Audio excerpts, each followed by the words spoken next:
बिहार में एक कहानी सुनाई जाती है लोगों को कि जो लोग पानी में डूब के मर जाते हैं वो लोग वापस आते हैं। अगर तुम यूपी या बिहार के रहने वाले हो तो तुमने बचपन में ये नाम तो ज़रूर सुना होगा, पनडुब्बा। एंड अगर नहीं सुना तो फिर तुम जब एक स्टोरी सुन लोगे तो रात को या शाम को कभी भी नदी के किनारे जाने की हिम्मत नहीं कर पाओगे। पनडुब्बा बिहार की बहुत ही पुरानी फोक टेल है।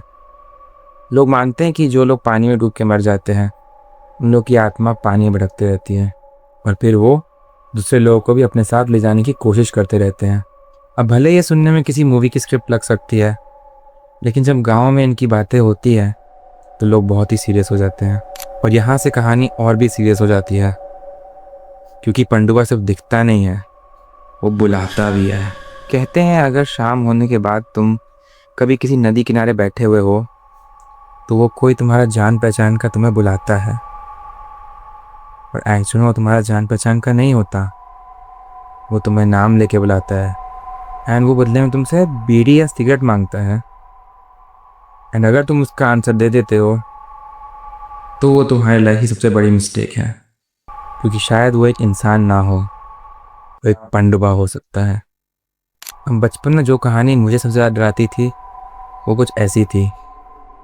कहते हैं अगर तुम पानी किनारे कहीं बैठे हो तो पानी के अंदर से कभी कभी एक हाथ बाहर आता है और वो तुमसे मदद मांग रहा होता है, जैसे कि कोई डूब रहा हो, मदद मांग रहा हो। और इंसान का नेचुरल इंस्टिंक्ट है मदद करना। एंड जो इंसान की मदद कर देता है फोकलोर के हिसाब से वो खुद पानी में खींचता चला जाता है।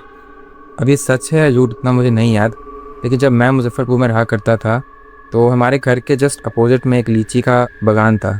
एक लीची का एक फॉरेस्ट था पूरा, और उस लीची का बागान में एक तालाब भी था।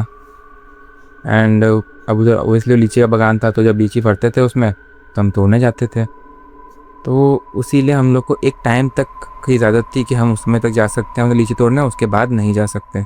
हमारी मम्मी, हमारी आंटी लोग जो भी थी उधर की, सब मना कर देती थी कि नहीं जा सकते हम उसके बाद उधर, क्योंकि हमें बताया गया था कि उसी जंगल के उसी तालाब में कोई डूब गया था एंड उसकी बॉडी मिली तक नहीं। अब ऑब्वियसली ये सब सिर्फ स्टोरीज़ हैं, एंड इन्हीं के कारण तो फोक टेल्स इंटरेस्टिंग होती है, क्योंकि हर गांव में तुम्हें एक वो बंदा मिल जाएगा जिसने कि बोला होगा कि हाँ उसने अपनी आंखों से उसको देखा है। उसने देखा कुछ नहीं होता है एक्चुअली में, पर फिर भी बोलेगा। अब लॉजिकली बात करें इस चीज़ पे तो उस समय लोगों के पास कोई वार्निंग साइंस नहीं थे, कोई लाइफ जैकेट, स्विमिंग लेसन ये सब नहीं थे। तो बच्चे जब खेलने कूदने जाते थे तो फिर उनको डूबने के कारण ये सब चीज़ों से मौत होती रहती थी बहुत ज़्यादा।